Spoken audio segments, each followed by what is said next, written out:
ಸುರತ್ಕಲ್ನ ಗೋವಿಂದದಾಸ ಕಾಲೇಜಿನ ಅಖಿಲ ಹಳೆ ವಿದ್ಯಾರ್ಥಿ ಸಂಘದ ವತಿಯಿಂದ ಕಾಲೇಜಿನ ಎವಿ ಹಾಲ್ನಲ್ಲಿ ಆಯೋಜಿಸಲಾಗಿದ್ದ ವಾರ್ಷಿಕ ವಿದ್ಯಾರ್ಥಿ ವೇತನ ವಿತರಣಾ ಕಾರ್ಯಕ್ರಮದಲ್ಲಿ 25 ಅರ್ಹ ವಿದ್ಯಾರ್ಥಿಗಳಿಗೆ ಒಟ್ಟು 2,05,000 ರೂಪಾಯಿಗಳ ವಿದ್ಯಾರ್ಥಿ ವೇತನವನ್ನು ವಿತರಿಸಲಾಯಿತು.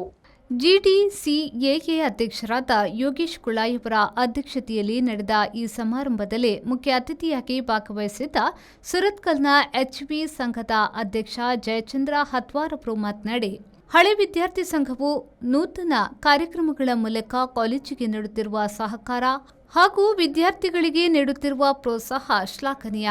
ವಿದ್ಯಾರ್ಥಿಗಳು ತಮ್ಮ ಭವಿಷ್ಯದ ಮೇಲೆ ಗಮನ ಹರಿಸಿ ಹೆತ್ತವರ ಹೊರೆ ತಗ್ಗಿಸಲು ಶ್ರಮಿಸಬೇಕು ಎಂದು ಕರೆ ನೀಡಿದರು. ಇನ್ನೋರ್ವ ಮುಖ್ಯ ಅತಿಥಿ ಉದ್ಯಮಿ ಡಾ. ಸರಳಾ ರಮೇಶ್ ಅವರು ಮಾತನಾಡಿ, ನೀವಿಂದು ಪಡೆಯುತ್ತಿರುವ ವಿದ್ಯಾರ್ಥಿ ವೇತನವು ನಿಮ್ಮ ಕನಸುಗಳಿಗೆ ಅಲುಮ್ನಿ ಅಸೋಸಿಯೇಷನ್ ನೀಡಿರುವ ಆಶೀರ್ವಾದ.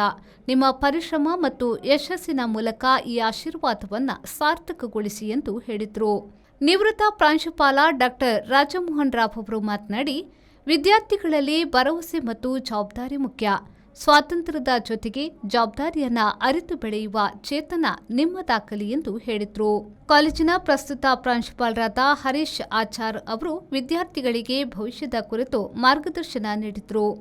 ವೇದಿಕೆಯಲ್ಲಿ ನಿವೃತ್ತ ಪ್ರೊಫೆಸರ್ ರಮೇಶ್ ಕುಳಾಯಿ ಉಪಸ್ಥಿತರಿದ್ದರು. ಪ್ರಧಾನ ಕಾರ್ಯದರ್ಶಿ ಶಿರೀಶ್ ಕುಮಾರ್ ವಿದ್ಯಾರ್ಥಿ ವೇತನದ ಪ್ರಾಯೋಜಕರನ್ನ ಸ್ಮರಿಸಿ ವಿತರಣಾ ಪ್ರಕ್ರಿಯೆಯನ್ನು ನಡೆಸಿಕೊಟ್ಟರು. ಜೊತೆ ಕಾರ್ಯದರ್ಶಿ ಗಂಗಾಧರ್ ಕೆ ವಂದನಾರ್ಪಣೆ ಸಲ್ಲಿಸಿದರು. ಬ್ಯೂರೋ ರಿಪೋರ್ಟ್ ವಿ4 ನ್ಯೂಸ್, ಸುರತ್ಕಲ್.